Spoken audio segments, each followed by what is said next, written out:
Hey, I'm Mike Elder from the Fender Custom Shop. I want to talk to you guys a little bit today about how we select wood, it's almost like our philosophy and when we build guitars here in the custom shop, and where we're at right now is we're at our new visitor center over by our factory, and it's a place where you can come and you can take tours and learn more about Fender and not just custom shop, just everything, you know, amps and everything like that. But I wanted to talk to you a little bit today about what goes through our minds when we're building a guitar for you, or when we're building a guitar for an artist, or when we're putting together like a limited run thing, which is kind of cool. We do that a lot because a lot of people who come to us, they really don't know what they want, and so what we do is we kind of do these limited run things every year in as part of our custom collection, so you don't have to do a whole lot of thought into it. It may be something that you really, that's exactly what I was looking for. But either way, you know, we just wanted to give you a little peek and show you what we think about when we go in and make guitars. We make most of the stuff that we make anything you want out of any wood you want. So when we go to build stuff, usually the necks are made out of maple, which I have a bunch of maple blanks here, and then the bodies are either made out of alder usually or ash, and I have an alder body here and I have an ash body here, so you can kind of see the differences and all that. And hear the differences of it. In the custom shop, the way we build stuff, it's pretty interesting. We do most of what we do on a guitar in the custom shop and on a bass or whatever it is. Most of it's done by hand. We do use NCs, what they call NCs, which is a computerized machine to route certain things, but it just takes the place of what a pin router was used for in the 50s, but it gives you a little bit more consistency. And I'll show you what that means here. This is a neck that has just come off our NC, and the only thing that's really done to the thing is that the dot holes are drilled. The frets have been cut but not radiused. We cut the fret slots in a radius. The nut's been cut. That's all done by the same machine. And then just the perimeter of the neck is done. And then we cut this slot here for the truss rod to go in. But the truss rod hasn't been drilled. And then these holes are marked for the neck mounting. And that's it. Other than that, that's basically what a neck looks like at this stage. And then the rest of it's all done, hand done.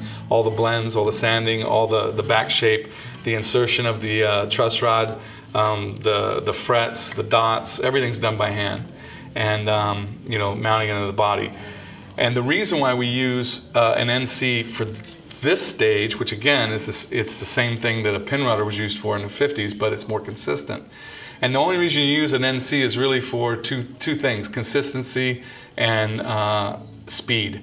And so we don't use it for speed, we use it for consistency, because we only have one NC that does the necks and one NC that does the bodies. If we were doing it for speed, we would have 10 NCs doing the necks and 10 NCs doing the bodies. So, and I'll show you why we do it. The neck is routed, and the body, the body has just come off the NC too, and this is really kind of what the body looks like once it comes off the NC. It's just perimetered. We've drilled the tooling holes, which are like from the original metal templates that they use. We don't use the original metal templates because the way that would work would be with a pin router. We don't use the pin router for that process anymore. But we put the tooling holes in there because we feel that it's important for a guy who wants a vintage type of an instrument to have the tooling holes in it. So the perimeter's done, the tremolo cut is done, the neck holes are not drilled, they're just marked on the front. The bridge holes are not drilled, they're just marked on the front, and then the interior is drilled and or routed out, and that's it.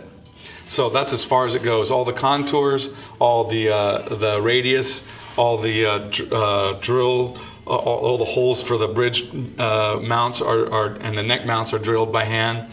And then the whole guitar is radiused and contoured, because a 1960 Stratocaster is going to have a different contour than a 1950 Stratocaster. So those jigs are all done by hand, and it's all done, you know, everything's marked by hand, by pencil, and then they're all hand sanded to get the exact shape of the contour, because like I said, a 66 Strat and a 1960 Strat, both made in the 60s, the contours, the belly contour is completely different. So you have to have kind of you know, an accurate way to do that. So that's what a body looks like when it comes off our NC. The rest of it's done by hand. That's where the neck comes off our NC. And again, the only reason you use an NC would be to have speed or accuracy, and we use it for accuracy. So I'm going to show you why we use it for accuracy. I'm going to put this neck, and maybe if I can get the camera to come up here, and you can watch me fit this neck in here, and you can kind of see how it goes. The neck is right off the NC, the body's right off the NC, and then this is how it goes in. And if you can get a close-up on that, you can see how tight that is. There's no gaps in there at all. And if you were able to run your finger across there, you would see that there's, you know, nothing there on the side. So it's a real nice fit, and it's perfect, and that's what you want. Because like in the 50s, the way that they would make the body and the neck, they would use these. They would take a template and they would screw it onto this piece of wood. There would be a table. There would be a pin sticking up from the table. It would follow the template, and then a cutter would come down from the top to match the pin, and it would cut around like this. Well, that's all great and fine as long as the pin and the cutter are exactly the same. But a lot of times they weren't exactly the same, and what you would have is you would have sloppy neck slots, and you know, and all that other stuff, and neck pockets and all that business. And if you look at old Fenders, not all of them fit like that. Very few of them actually fit like this. So that's the reason why we do it like this, is to have a really nice, tight neck pocket fit. And it goes for everything else, the bridge, the pick guard, everything.